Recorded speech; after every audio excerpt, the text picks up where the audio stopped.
planner for the city of Madison since early 2016 and has a bachelor's degree in architecture from her homeland, Columbia, and a master's degree in urban regional planning from the UW-Madison. Angela's focus areas are neighborhood planning, community engagement, and urban design. Angela has assisted and co-led the preparation of the planning studies like the South Madison plan. She is currently facilitating part of the implementation of the South Madison plan recommendations and working on Town of Madison attachment communication process. Angela co-leads the management of the official neighborhood associations, represents the city in all music-related projects, and is a member of a few city teams that advocate for racial equity and social justice. Well, Angela, it sounds like you should join Rotary. Thank you. Jeff is a planner for the City of Madison Planning Division. He has worked for the City of Madison for 9 years, 6 of those years with the Planning Division. Jeff earned his Bachelor's of Science in Landscape Architecture from the University of Wisconsin-Madison in 1998. Jeff works in the Comprehensive Planning and Regional Cooperation section of the Planning Division. His focus is on planning for the peripheral areas of the city, developing neighborhood development plans that guide the development of future neighborhoods on the edge of the city. Jeff has also worked on a number of special area planning efforts, most recently co-leading the South Madison Neighborhood Plan. Welcome, Angela and Jeff. I'll let you guys take it away. Good afternoon. Thank you so much for having us here today. We are thrilled to give a high-level overview of the South Madison plan. So I'm gonna go ahead and share my screen. So can you guys see the PowerPoint presentation? Yes. Yes. Sounds good. So if you haven't had the opportunity to read the plan, it's already posted on our website, cityofmadison.com/South Madison plan. We will share this presentation later on with you, so you have that information out, and also our contact information. So the South Madison plan process began in the fall of 2019 when the City of Madison Planning Division began working with residents and other stakeholders to draft recommendations for the future of the South Madison area. So just to, so you get a sense of the area that we are going to talk about today, this is the planning study area. The Alliant Energy Center was excluded because there were plans already drafted for this area. So we decided to focus our efforts on the full color areas that you can see in the graphic, mainly within Fitchattery Road, Winger Creek, the Beltline, and John Mullen Drive. So why and what did we do with this plan? So our planning effort intended to assess what is still relevant from the adopted 2005 plan. I don't know if you were part of this process or are familiar with the content of the plan. So usually when we do neighborhood plans, we talk about whatever you can imagine a plan has, that it relates to the benefit of a community, housing, transportation, community development, parks, improvements in infrastructure, etc. So we wanted to update the plan, and we also wanted to lay the framework to bring the South Madison in the town of Madison together into one municipality equitably and smoothly. As you might know, the town of Madison, which is currently a different municipality from the city, will attach to the city of Madison and the city of Fitchburg in October of this year, October 31st this year. So why did we do this? Because there is a lot of fear in the community about gentrification, displacement. Residents stated that they would like to see more opportunities to create community wealth and opportunities to thrive in general. So this is a list of all the top community issues and concerns that were shared during our participatory process. We did a very robust outreach to the community. We had the neighborhood action teams, which were 3 groups of residents that represented 3 different organizations, but also lived in the area. We had different meetings outdoors, even during the pandemic at Penn Park.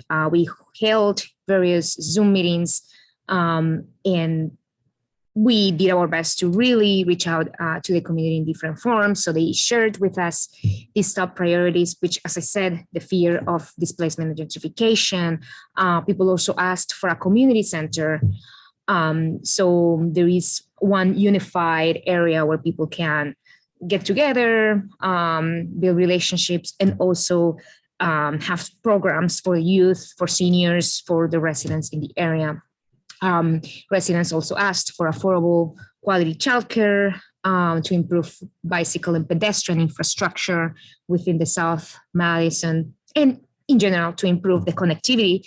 And in the plan, you can see some of the maps that intended to address that situation. And by the way, if you need a hard copy of the plan, please email me at the end of the presentation. You'll have my contact information, so you can email me and I'll send it by mail, a hard copy to you. Okay, so our planning process usually takes between a year and 2 years. This planning process took longer because of COVID. So we had to postpone public outreach efforts, but during the pause, our planning team strategized ways to take a different approach to move forward with the plan. So we shifted towards more action-oriented recommendations. So we designed the plan in 3 different sections. So making sure that we tackled all the issues that residents have stated. So those 3 guiding principles are anti-displacement, gentrification, community wealth building, and opportunities to thrive. You'll see 5 different chapters in the plan: economic development, housing, land use and transportation, equitable access and capacity building, and the Park Street corridor. So yeah, as I mentioned, we have 3 guiding principles. So these are pretty much the foundation of the plan. All chapters aim to address at least 2 of these principles. Some recommendations overlap among these three priority areas, but this was just a way to organize it. So anti-displacement, why do we mean by that? It means that we want to welcome the existing diversity, because South Madison is very diverse. So we wanted to put a lot of emphasis in everything that relates to equity.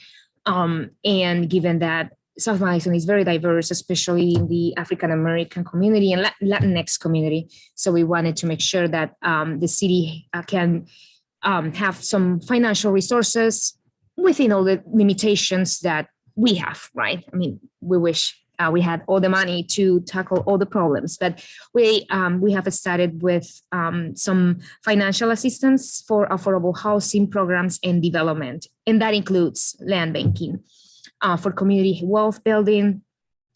These are strategies that support the economic growth, and also prioritizes the existing residents and boost our economy by providing help and support to the local business entrepreneurs. And opportunities to thrive. This talks more about how our social environment can succeed. That it's about social cohesion, health, food accessibility, education, in general well-being. So I'm gonna pass it to Jeff now. And just FYI, we're thrilled to be here, but I have a meeting at 1, so I will try to answer all your questions by 1. But Jeff, please take it over.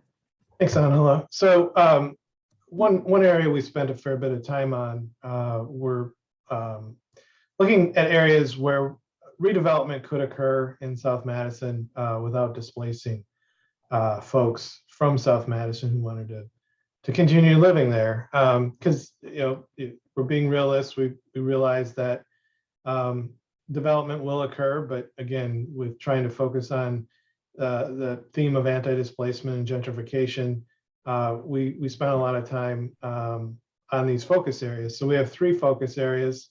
The first one is the Village on Park focus area. Second one we called the Thorstad focus area. And then the third one is the Perry and Ann Street focus area. Next slide, please. So looking at the Village on Park focus area, I guess I'll back up. All 3 of these focus areas are essentially blueprints for the future. They address what could happen if property owners decided to do something different with their property. That's a really important aspect of these plans. We're not forcing anyone to do anything different with their property. But if they were to choose to do something different, these focus area plans would act as that blueprint for what could be done in the future. So we took a look at the Village on Park property, the CDA-owned property, and it's reflecting kind of what is going to be happening in the near future here, kind of midway through our development or our planning process. The Urban League introduced their Urban League Hub project at the corner of Hughes Place and Park Street. So that's factored in there. City of the CDA will be building a parking structure to help park that Urban League Hub, as well as the rest of Village on Park. And then the rest of this plan looks at how transportation and pedestrian connectivity can be improved.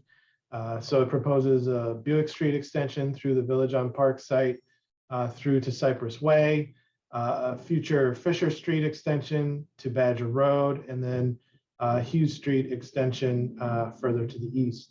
One of the things that we heard during the input process was there needs to be more space at Penn Park for activities. So this concept is envisioning how Penn Park could expand in the future to the south. And then, we also took a look at the Badger Road corridor. There's currently Metro Transit transfer point at the corner. Metro Transit is going through a route restructuring planning process right now. Bus Rapid Transit is planned for the future in Park Street. So this plan's envisioning what could potentially occur at the corner of Badger and Park Street if that Metro Transit station was not needed in the future, or if it was, how that could be turned into a mixed-use transit center. Go on to the next slide, please. The second focus area that we took a look at was the Thorstad focus area. Probably remember the old Thorstad Chevrolet at Park Street and Plainert Avenue, right on the creek. The building's still there, but it's a different use now. One of the resounding comments that we heard from the community is there needs to be more opportunity for home ownership, and we kind of really drilled down on what does that mean. And folks in South Madison want to have the ability to own their own single-family home. This is not typically how we would propose new development in the city and so close to downtown. However, we felt that it was very important to listen to the constituents. South Madison has been redlined in the past. Not allowing folks to be able to get mortgages and purchase their own homes, things like that. So it was decided to show the Thorstad site for a mix of housing types. So right along Park Street, proposing some mixed use buildings. So on the first floor, there might be some neighborhood serving retail, and above you would get apartment building or apartments. And then we are showing some small lot single family residential, and then some cottage type homes. So there's smaller homes. You would own your home, but the property would be in a condo. And then we're also showing some townhomes and row homes on that site as well.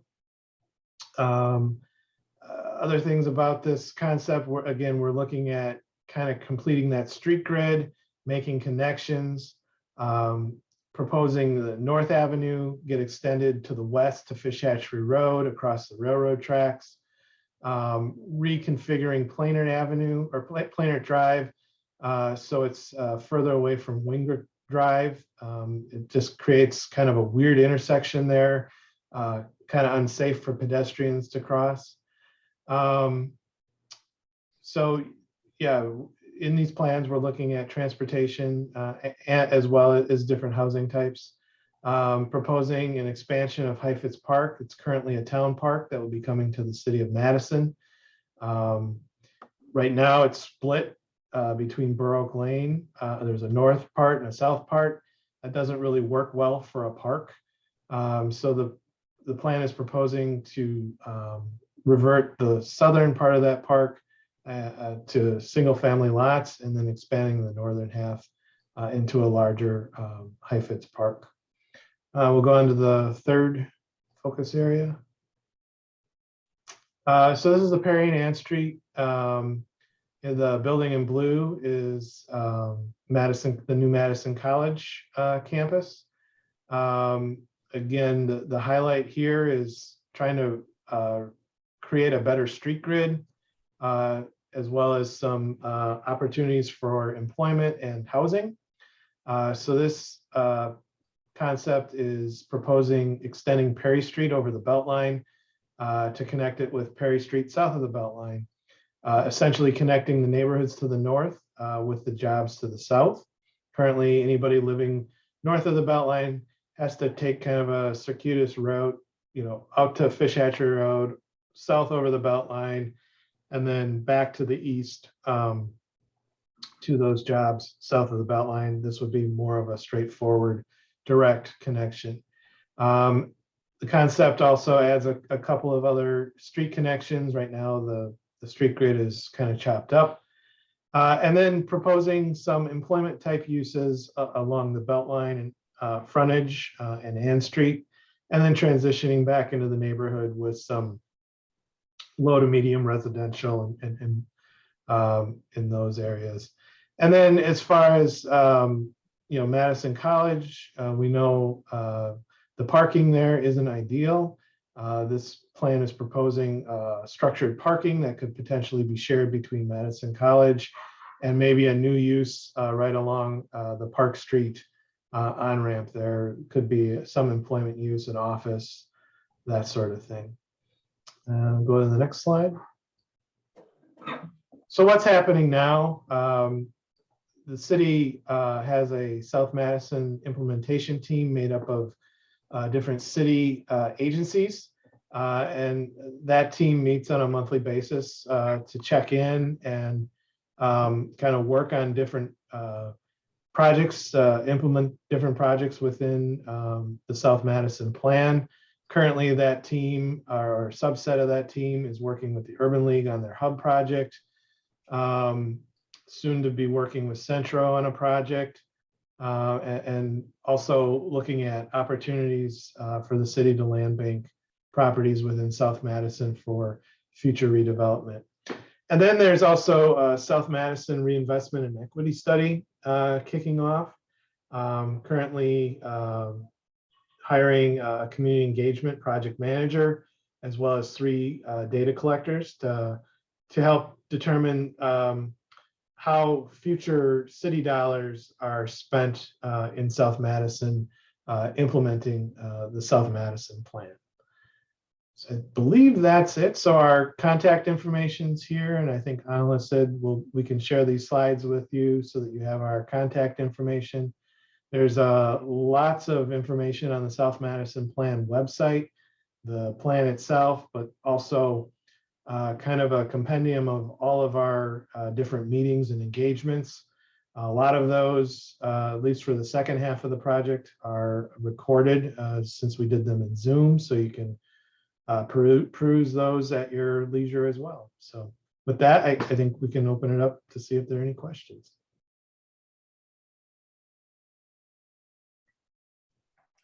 All right, thanks, Jeff. And Angela, both. Thank you. So, any questions from anyone here in person or online? Yes, Jim. Is there some sort of a timeline for these developments, or is there a period of time in which you would want to start and implementing and then complete implementation? So the plan has a kind of a shelf life of 10 to 15 years. And that's kind of when we go back and revisit the plan to update it. And that's kind of what we just completed here this past January. The plan is a little bit different than our normal neighborhood plans. We called it an action plan. A lot of we tried to give timeframes to the implementation pieces of it. So we have things that could happen within a year. We have 2 to 3 years, and then 3 to 5 and 5+. So when you look in the implementation section of the plan, you'll see that for each of the implementation items. Granted, some things take longer than others, and we'd love it if everything got implemented within that 10 to 15 year time frame. But being realistic, we know probably some of that stuff, there won't be dollars for it, but the city is really making an effort here to get as much implemented as possible. The city will be putting forth a new TIF district in 2023 once the town of Madison is attached to the city for implementation of the South Madison plan. We'll be doing something a little bit different than our normal TIF district. Normally, you open a TIF district and then you require a project to start generating TIF money. This TIF plan is what you call a donor TIF. Other TIF districts will donate excess funds to the South Madison TIF district. So it will be funded at the beginning so that implementation can kind of get a kickstart. So the city is very serious about implementing the South Madison plan. And again, we're going to try to get as much implemented as possible within that 10 to 15 year time frame. Dan, yes. So in the plan, I think it was the Thorstead track. Is that for the low, is that the smaller homes? Is that supposed to be like a percentage of, like 40–60% of medium income or something like that, or be affordable housing types set up, incent a developer to do those, to set that up or not? So, the form of that is yet to be determined. So there's kind of different levels of planning and details. We have our city comp plan. That's kind of the 30,000 foot view of the city, very broad, but kind of sparse on details. The neighborhood plans are kind of your 5,000, 10,000 foot view of the city, has more details, but the types of details you're talking about, those get worked out at time of development. So the idea is we would like to see a mix of housing types for the Thorstead site. Definitely would like to see single family residential.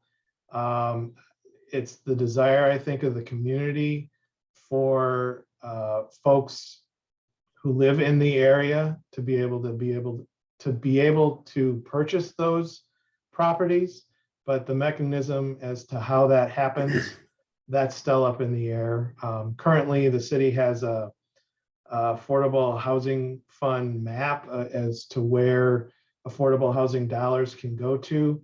And right now, the city or the South Madison is not included in that mapping. As every year we update that map. So in the future, areas in South Madison may get included and available for that funding. But right now, that's not the way it is. Thanks, Jeff. Other questions? I have a question. We'll go with George and then Lynn. Okay. I'm glad to see that the city is listening to the residents about single family, because I think the city has been a little overly focused on large apartment buildings. But question, in that vein, in terms of preserving single family housing, does the city have a way of tracking houses that turn over and become rental? Because right now, a lot of single family home purchases are really being challenged by investors. And I just wonder if the city has a way of even tracking that. I'm not aware of any way that we have to be able to track that. And, you know, as far as housing like that goes, we have very few tools that we can use to prevent that from occurring. You know, state legislature likes to really handcuff us on that sort of stuff. You know, we have different city programs. I believe the plan talks about, you know, a program to convert rental, you know, houses that were turned into rental back into single family residential units. But things like that, we, you know, short of buying them ourselves, we have very few tools to prevent that from happening. That's what makes some of this very difficult. You know, the city has done some things where they've bought out properties to sort of put them on hold for more commercial development. They might be, I think you're going to be challenged in terms of a net gain just based on the current market. But yeah, so the city is actively land banking in South Madison. We've purchased, I believe, 3 properties already. Not single family, but larger properties that up near that Thorstad area that the city then can guide what type of development occurs. Yeah. Well, it might be something else you want to consider, but if you can't even track it, it's hard to tell them. Anyway, thanks. Mm-hmm. I have a question for Angela. I know early on you showed a piece of a whole area that you were working with that was south of the belt line and west of Fish Hatchery Road, that whole area in there. And I wondered if, as part of this, you also address the whole security and safety issue. Because when I lived in Fitchburg, that was the area that the most shootings and problems occurred. So I'm just wondering if part of that, if that is something that's being addressed. I'm not sure which area you are referring to, or I think I know, but it's not within the planning focus area. But in terms of safety, we definitely talked about it. And one of the strategies that we use is to reactivate the areas that are usually presenting those issues, like Penn Park and other public spaces. So what we propose is to reactivate and rehab some of those public infrastructure. But yeah, that's, I don't know if that really answered your question, because I think that the area that you're talking about, it's not within the South Madison focus area. Okay. I don't know, Jeff, do you have anything to add?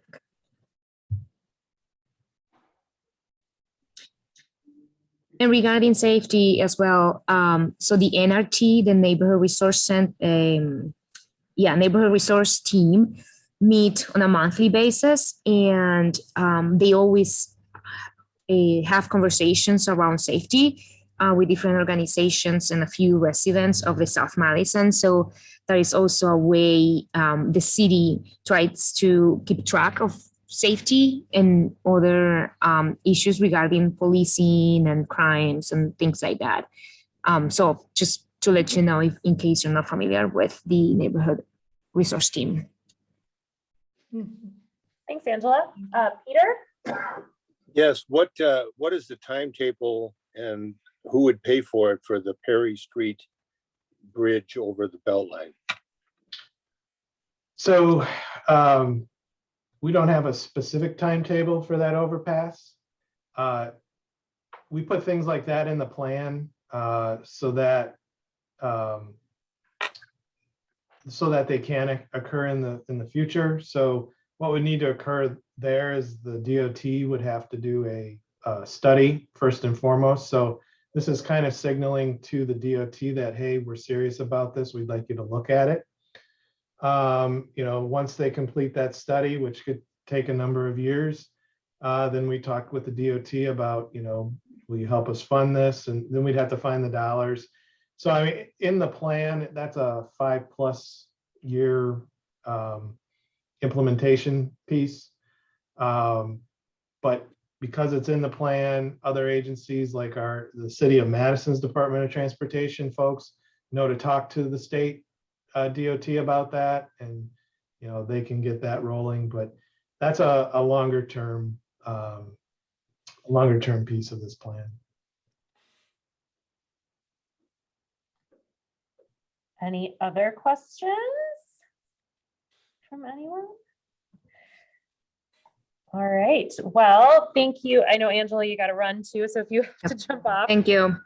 But thank you so much for both of you for being here today.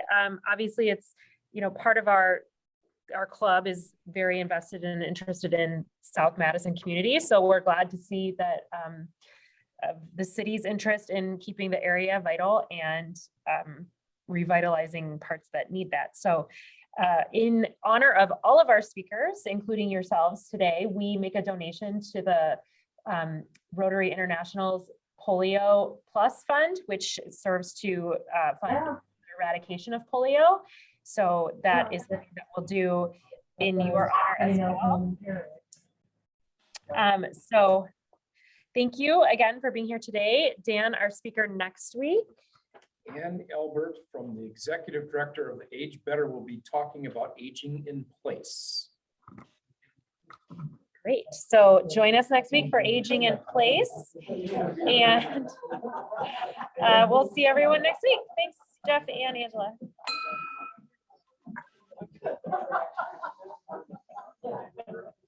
Yeah.